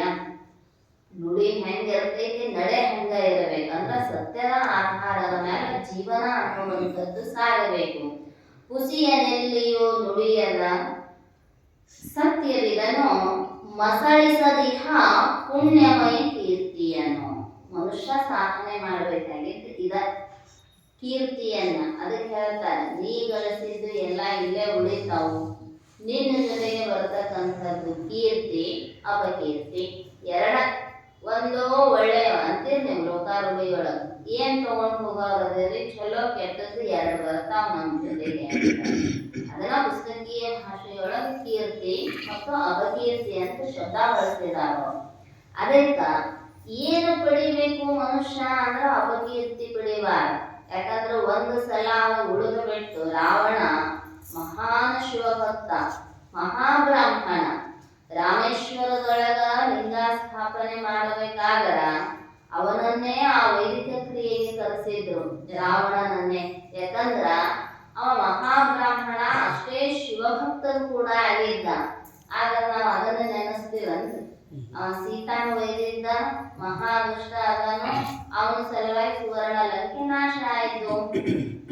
ಹಿಂದೆ ಇದ್ದುದು ಒಂದು ಕ್ಷಣದೊಳಗ ನಾಶವಾಗಿ ಹೋಗಿ ಬಿಡದೆ. ದುರಿತ ಬೆಳ್ಳನಿಗಾದರೂ ನೀತಿಗಳೆಂಬುದೇ ಚಂದ ಅಂತ ಯಾಕೆ ಹೇಳಿದ್ರಂದ್ರ, ನೀವು 99 ಪುಣ್ಯದ ಕೆಲಸ ಮಾಡಿ, 99 ಕೀರ್ತಿ ಉಳಿಸುವ ಕೆಲಸ ಮಾಡಿ, ಆದ್ರ ಅಳಿಸಿ ಹಾಕಕ್ಕೆ ಎಷ್ಟು ಬೇಕ್ರಿ? ಒಂದು ಪಾಪದ ಕೆಲಸ, ಒಂದೇ ಒಂದು ಅಪಕೀರ್ತಿಯನ್ನುಂಟು ಮಾಡುವಂತಹ ಕೆಲಸ. ಅದಕ್ಕೆ ಹೇಳಿದ್ರು, ಕುಂಬಾರನಿಗೆ ವರುಷ ದೊನ್ನೆಗೆ ನಿಮಿಷ. ಅವ ವರ್ಷಗಟ್ಲೆ ಮಣ್ಣು ಹದ ಮಾಡಿ ಕೊಡ ತಯಾರು ಮಾಡಿರ್ತಾನ, ಒಡೆಯೋದು ಎಷ್ಟೊತ್ತರಿ? ಒಂದು ಚಟ್ ಅಂತ ಬೆಳಗ್ಗೆ ತಗೊಂಡು ಹೊಡೆದ ಪಟ್ ಅಂತ ಹೊಡೆದು ಹೋಗ್ಬಿಡ್ತೈತದ. ಹಂಗ ಯಾಕ ನಮಗ ಕೀರ್ತಿ ಅಪಕೀರ್ತಿಗಳಲ್ಲೇ ಸ್ವಲ್ಪ ವಿಚಾರ ಇಟ್ಟುಕೊಂಡು ಕೆಲಸ ಮಾಡಬೇಕು. ಮಸಳಿಸದಿಹ ಅಳಿಸಲಾಗದ. ಇವೆಲ್ಲ ಅಳಿಸಿ ಹೋಗುತ್ತಾವ, ಆದ್ರ ಕೊನೆಯವರೆಗೂ ಚಿರಂತನವಾಗಿ ನಮ್ಮನ್ನ ರಕ್ಷಣೆ ಮಾಡ್ತಕ್ಕಂಥದ್ದು ಮಸಳಿಸದಿಹ ಪುಣ್ಯಮಯ ಕೀರ್ತಿಯನ್ನು. ಕೀರ್ತಿಯೊಳಗೈತಿ ಪಾಪಮಯ ಕೀರ್ತಿನೂ ಉಳದೈತಿ. ದುರ್ಯೋಧನನನ್ನ ಇವತ್ತಿಗೂ ನೆನೆಸ್ತೀವಿ, ದುಶಾಸನನನ್ನ ಇವತ್ತಿಗೂ ನೆನೆಸ್ತೀವಿ. ಆಗ ಭಾವ ಹೆಂಗೈತಿ ಅಂದ್ರೆ ವಿಕಾರ ವ್ಯರ್ಥ ಆಗ್ತೈತಿ ಅವ್ರನ್ನ ನೆನೆಸಿಕೊಳ್ಳುವಾಗ. ದುರ್ಯೋಧನ ಅಂದ ಕೂಡಲೇ ಕಣ್ಣೆದುರಿಗೆ ಬರೋದು ಪಾಂಡವರಿಗೆ ಮಾಡಿರ್ತಕ್ಕಂತಹ ಪ್ರತೀಕಾರಗಳೇ, ಅವರಿಗೆ ಮಾಡಿರ್ತಕ್ಕಂತಹ ಅಪಮಾನಗಳೇ. 1 2 ಅರಿಗಿನ ಮನೆಯಾಗ ಹಾಕಿ ಸುಡಾಕ ಪ್ರಯತ್ನ ಮಾಡಿದ, ಸಣ್ಣ ಇದ್ದಾಗ ವಿಷ ಹಾಕಾಕ ಪ್ರಯತ್ನ ಮಾಡಿದ, ಪ್ರತಿ ಹೆಜ್ಜೆಯೊಳಗೂ ತುಳಿಯುವ ಕೆಲಸ ಮಾಡಿದ. ಅವನು ನೆನೆಸ್ಕೊಳ್ತೀವಿ ಅಪಕೀರ್ತಿಯಿಂದ. ಇನ್ನು ದುಶಾಸನ ಅಂದ ಕೂಡಲೇ ನೆನಪು ಬರೋದು ಸೀರಿ ಸೆಳಿತಕ್ಕಂತಹ ಪ್ರಸಂಗ. ಅದಕ್ಕೆ ಹೇಳ್ತಾರೆ, ಯಾರ ನೆನೆದರೆ ಹಿಮಗಿರಿಯಂತೆ ಮನಸ್ಸು ಶಾಂತವಾಗುವುದು. ಯಾರನ್ನ ನೆನೆಸಿಕೊಂಡ್ರ ಮನಸ್ಸಿಗೆ ಸಮಾಧಾನ ಆಗಬೇಕಂತ. ಆ ದೇವನನ್ನು ಅನವರತ ನೆನೆಯು. ಅಂಥವರನ್ನ ನೆನೆಬೇಕಾಗಿತ್ತಂದ್ರ ಅವರ ಅಂಥ ಕೀರ್ತಿ ಉಳಿಯುವಂತಹ ಕೆಲಸಗಳನ್ನ ಮಾಡಿದ್ದಾರೆ. ಪುಣ್ಯಮಯ ಕೀರ್ತಿಯನೋ ಬೇಡುವೆನೋ ಅಭವ. ಒಟ್ಟಾರೆ ಬಂದೀವಿ ಅಂದ ಒಳಗ ಹೆಜ್ಜೆ ಗುರುತು ಉಳಿಸಿ ಹೋಗುವುದಂತೂ ಖಾಯಮನ. ಯಾವುದರೇ ಉಳಿಲಿ, ಚಲೋದರೆ ಉಳಿಲಿ, ಕೆಟ್ಟದ್ದರೆ ಉಳಿಲಿ, ಹೆಜ್ಜೆ ಗುರುತಂತೂ ಉಳಿತಾವ. ಯಾಕಂದ್ರ ಅಲ್ಲಿ ಹೇಳ್ತಾರ, ಆಯುರ ನಶ್ಯತಿ ಪಶ್ಯತಾಂ ಪ್ರತಿದಿನಂ ಯಾಕೆ ಕ್ಷಯಂ ಯೌವನಂ. ಯಾಕೆ ಉಳಿಸ್ಬೇಕು ಅಂದ್ರ ಪ್ರತಿಕ್ಷಣವೂ ಕೂಡ ಆಯುರ ನಶ್ಯತಿ ಪಶ್ಯತಾಂ, ನೋಡುವುದರೊಳಗ ಆಯುಷ್ಯ ಕ್ಷೀಣಿಸಿ ಹೋಗಿ ಬಿಡತೈತಿ. ಯಾಕೆ ಕ್ಷಯಂ ಯೌವನಂ, ಇದ ಶರೀರದೊಳಗೆ ಯೌವನಾವಸ್ಥೆ ಐತಿ, ನಾ ಏನ್ ಮಾಡಿದ್ರು ನಡೀತೈತ್ರಿ, ನನ್ಯಾರು ಹಿಡಿಯೋರು ಅದಾರ್ರಿ ಅಂತ ನೀ ಏನಾರ ಮಾಡಿದ್ರ ನಡೆಯೋದಲ್ಲ. ಆ ಆಯುಷ್ಯ 10 ರಾತ್ರಿಗೆ ಹೋದವ್ವ ಇವತ್ತು. ಪ್ರಾಯಕ್ಕೆ 20 ಪ್ರಾಯದ ಧಾಯಕ್ಕೆ 30. ಏನಾರ ಮಾಡ್ತೀನಿ ಅಂದ್ರೆ ಆಗೋದಲ್ಲ. ನೀನ್ ಹೇಳಿದಾರಲ್ಲ, ಕಡು ಜೌವನದೊಳ ವಿಕೃತಿದೋರದಿಗುದನು. ಅದು ಕೂಡ ಏನಾಗ್ತೈತಿ ಅಂದ್ರೆ ಯೌವನಾವಸ್ಥೆಯೂ ಕೂಡ ಕ್ಷೀಣಿಸಿ ಹೋಗುತ್ತೈತಿ. ಪ್ರತ್ಯಾಯಾಂತಿ ಗತಾಹ ಪುನರ್ನ ದಿವಸ ಕಾಲೋ ಜಗದ್ಭಕ್ಷಕಃ. ಪ್ರತಿಕ್ಷಣವೂ ಕೂಡ ಪ್ರತಿ ಆಯಾಂತಿ ಗತಾಹ ಪುನಃ ನ ದಿವಸಾಹ ಕಾಲೋ ಗಚ್ಚತಿ. ಈಗ ವಾದದ್ದು ಹಳ್ಳಿ ಬರ್ತೈತೇನೋ, ತಪ್ಪು ಮಾಡಿದ್ರಿ ಗೊತ್ತಾಗ್ಲಿಲ್ಲ, ತಿದ್ದುಕೋತನು ಹಿಂದಿನ ದಿನ ಹೊಳ್ಳಿ ತರಿಸ್ತದೆ ಅಂದ್ರ ಆಗುವುದಲ್ಲ. ಅಪ್ಪ ಮಗನ್ ಹೇಳ್ತಿದ್ದ, ತಮ್ಮ ನೀ ತಪ್ಪು ಮಾಡಬೇಡ, ಅಕಸ್ಮಾತ್ ತಪ್ಪು ಮಾಡಿದಿ ಅಂದ್ರ ಈ ಒಳೆ ಮೇಲೆ ಒಂದೊಂದು ಮೊಳೆ ಬಳಿ ಅಂತಿದ್ದ. ಹಂಗ ಸುಮಾರು ತಪ್ಪುಗಳಾಗಿದ್ದು ಒಂದ್ಸಲ ತಂದಿ ಮಗನ್ ಕೂಡಿಸ್ಕೊಂಡು ಹೇಳಿದ, ಇಷ್ಟು ತಪ್ಪು ಮಾಡಿದ್ರ ಮುಂದೆ ಯಮ ಶಿಕ್ಷೆ ಕೊಡ್ತಾನಪ್ಪ. ಮನುಷ್ಯನಾಗಿ ಹುಟ್ಟಿ ಬಂದಿನ ಒಂದಿಷ್ಟು ಚಲೋದ್ ಮಾಡಬೇಕು, ಇನ್ನು ಮೇಲೆ ತಪ್ಪು ತಿದ್ದುಕೊಳ್ಳೋ ಕೆಲಸ ಮಾಡು ಅಂತ ಹೇಳಿದ ಮ್ಯಾಲ ಆಯ್ತು ಅಂತ ತಿದ್ದುಕೊಳಕ್ ಹತ್ತಿದ್ರೆ ಮಗ. ಅಪ್ಪ ಹೇಳಿದ್ ನಾನು, ನೀ ಯಾವಾಗ ಒಂದೊಂದು ತಪ್ಪು ತಿದ್ದುಕೊಂತ ಹೋಗ್ತಿ ಆ ಮೊಳೆಯನ್ನ ಕಿತ್ತು ಒಗಿ ಕೆಲಸ ಮಾಡು. ಮೊದಲ ಮೊಳೆ ಹೊಡೆದಿದ್ದ, ತಪ್ಪು ತಿದ್ದುಕೊಳ್ಳುವಾಗ ಮೊಳೆಯನ್ನ ಕಿತ್ತಿ ಕಿತ್ತಿ ಒಗದ. ಅವಾಗ ಅಷ್ಟು ಎಲ್ಲ ಮೊಳೆ ಕಿತ್ತು ಹೋದರಿ. ಅಪ್ಪಗ ಮಗ ಅನ್ನ, ಯಪ್ಪ ನಾ ಈಗೆಲ್ಲ ಮಾಡಿದ್ರೆ ತಪ್ಪು ತಿದ್ದುಕೊಂಡೇನೆ, ಮತ್ತೆ ನಾ ಉದ್ಧಾರ ಆಗ್ತೇನೋ ಇಲ್ಲೋ. ಅಪ್ಪ ಅನ್ನಂತ ಬಾಯಿಲೆ, ಯಾಕಂದ್ರ ಮೊಳೆ ಕಿತ್ತು ಗುರುದ್ ಹಂಗ ಇತ್ತಲ್ರಿ. ಅವ್ರಂದ್ರಂತ, ನೀ ತಪ್ಪು ಮಾಡುವುದಕ್ಕಿಂತ ಮುಂಚೆಯೇ ವಿಚಾರ ಮಾಡಬೇಕು. ಯಾಕಂದ್ರ ನೀ ಎಲ್ಲ ತಪ್ಪು ತಿದ್ದುಕೊಂಡಿ ಅಂದ್ರೂ ಕೂಡ ಆ ತಪ್ಪಿನಿಂದ ಉಳಿದಿರ್ತಕ್ಕಂತಹ ಗುರುತುಗಳು ಏನದಾವಲ್ಲ ಅವನ್ನ ಅಳುಕಿಸಕ್ಕಾಗುವುದಿಲ್ಲ. ಅದರ ಸಲುವಾಗಿ ಪ್ರತಿ ಹೆಜ್ಜೆಯನ್ನ ಕಿತ್ತು ಇಡುವಾಗ ಏನ್ ಮಾಡ್ತೀನಿ, ಇದರ ಪರಿಣಾಮ ಏನು ಅನ್ನುವಂಥದ್ದು ಲಕ್ಷ್ಯ ಇರಬೇಕು. ಒಂದು ಸಿಂಹಾವಲೋಕನ ಇರಬೇಕು, ಹೆಂಗ ಬಂದೀನಿ, ಏನಾಯ್ತು ಎಂತಾಯ್ತು. ಇನ್ನೊಂದು ಮುಂದಿನ ಭವಿಷ್ಯತ್ತಿನ ಬಗ್ಗೆ ಲಕ್ಷ್ಯ ಇರಬೇಕು. ಇದರ ಪರಿಣಾಮ, ಒಂದು ಸೀರೆ ತಗೊಳ್ಬೇಕಾದ್ರೆ ವಿಚಾರ ಮಾಡ್ತೀರಿ ಎಷ್ಟು ವರ್ಷ ಬಾಕಿ ಬರ್ತೈತಿ. ಯಾವುದೇ ಒಂದು ವಸ್ತು ತಗೋಬೇಕಾದ್ರ ಅದರ ಲಾಭಾಲಾಭಗಳ ವಿಚಾರವನ್ನ ಮಾಡ್ತಾನ ಮನುಷ್ಯ. ಯಾರಾದ್ರೂ ಖರೀದಿ ಮನೆ ಹಿಡಿದಿತ್ತಂದ್ರೆ ಇಂಜಿನಿಯರ್ ಕರ್ಕೊಂಡು ವಿಚಾರ ಮಾಡ್ತಾನೆ, ಮುಂದೆ ಎಷ್ಟು ವರ್ಷ ಬಾಕಿ ಬರ್ತೈತಿ ಅನ್ನುವಂಥದ್ದು. ಹಂಗ ಒಂದಿಷ್ಟು ಪರಿಣಾಮದ ಬಗ್ಗೆಯೂ ಲಕ್ಷ್ಯ ಇರಬೇಕಂತ ಮನುಷ್ಯನಿಗೆ. ನಾ ಹಿಂಗ ಬದುಕಿದ್ನಿ ಅಂದ್ರ ಇದರ ಪರಿಣಾಮ ಎಲ್ಲಿ ಹೋಗಿ ಮುಟ್ಟತೈತಿ. ಅದಕ್ಕೆ ಹೇಳಿದ್ರು, ಯಾವಾಗಲೂ ಬೇಡ್ತಕ್ಕಂಥದ್ದು, ಸಾಧನೆ ಮಾಡ್ತಕ್ಕಂಥದ್ದು ಯಾವ ಇರಬೇಕು ಅಂದ್ರ ಅಳಕಿಸಿ ಹೋಗಬಾರದು. ಮಸಳಿಸದಿಹ ಪುಣ್ಯಮಯ ಕೀರ್ತಿಯನು ಬೇಡುವೆನ ಭವ ನಿಮ್ಮನು ಭವಬೋದಳು. ಇವತ್ತು ನೆನೆಸ್ತೀವಿ ರಾಮಪ್ರಭುವನ್ನ, ಕೃಷ್ಣನನ್ನ, ಸಿದ್ಧಾರೂಢರನ್ನ, ಶಿವಾನಂದರನ್ನ, ಬಸವಾದಿ ಶಿವಶರಣರನ್ನ. ಅವ್ರೇನಾರ ನಮ್ಮ ಹೆಸರಿಗೆ ಆಸ್ತಿ ಹಚ್ಚಿ ಹೋಗ್ಯಾರ, ಬಹಿರಂಗದ ಆಸ್ತಿ ಇಲ್ಲ, ಆದ್ರೂ ಅವರನ್ನ ನೆನೆಸ್ತೀವಿ. ಯಾಕ ಅಂದ್ರ ಅವರಂತೆ ಆಗುವಂತಹ ಮಾರ್ಗವನ್ನ ನಮ್ಮ ಎದುರಿಗೆ ಬಿಟ್ಟು ಹೋಗಿದಾರೋ, ಅದಕ್ಕ ಅವರನ್ನ ನೋಡಿ ಅವರಂತಾಗುವಂತಹ ಪ್ರಯತ್ನ ಮಾಡಬೇಕಾಗಿತ್ತಂದ್ರ ಭಗವಂತನಲ್ಲಿ ಸದ್ಗುಣಗಳನ್ನೇ ಪ್ರಾರ್ಥನೆ ಮಾಡ್ಕೋಬೇಕು ಅಂತ ನಿಜಗುಣರು ಬೇಡುವಂತಹ ಕಲೆಯನ್ನ ಇಲ್ಲಿ ಕಲಿಸಿಕೊಡ್ತಾ ಇದ್ದಾರೆ. ಬೇಡೋದು ಕಲಿಸೋರು ಜ್ಞಾನಿಗಳ, ಆದ್ರೆ ಏನಾರ ಗಳಿಸೋದೇನಾರ ಕಲಿಸೋರಿದ್ದದ ಅಂದ್ರೆ ಪ್ರಪಂಚಿಕರು.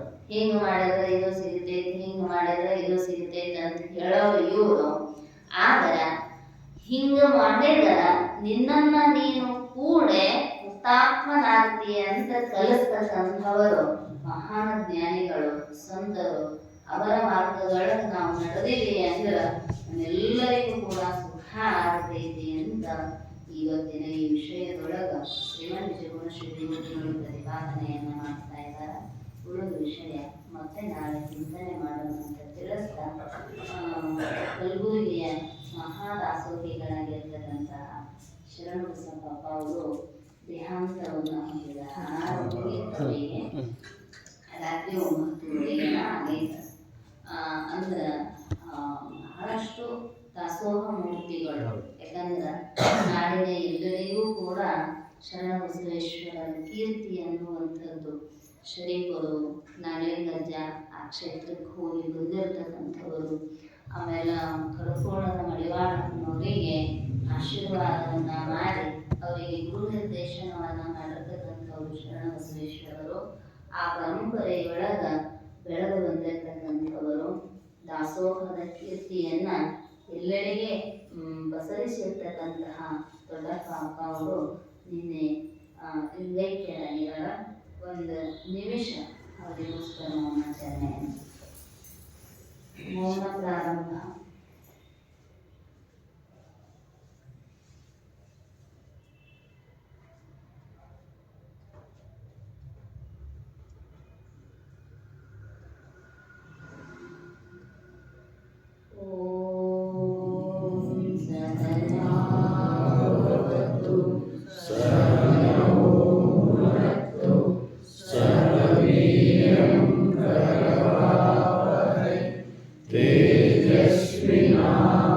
तेजस्विनावधीतमस्तु मा विद्विषावहै।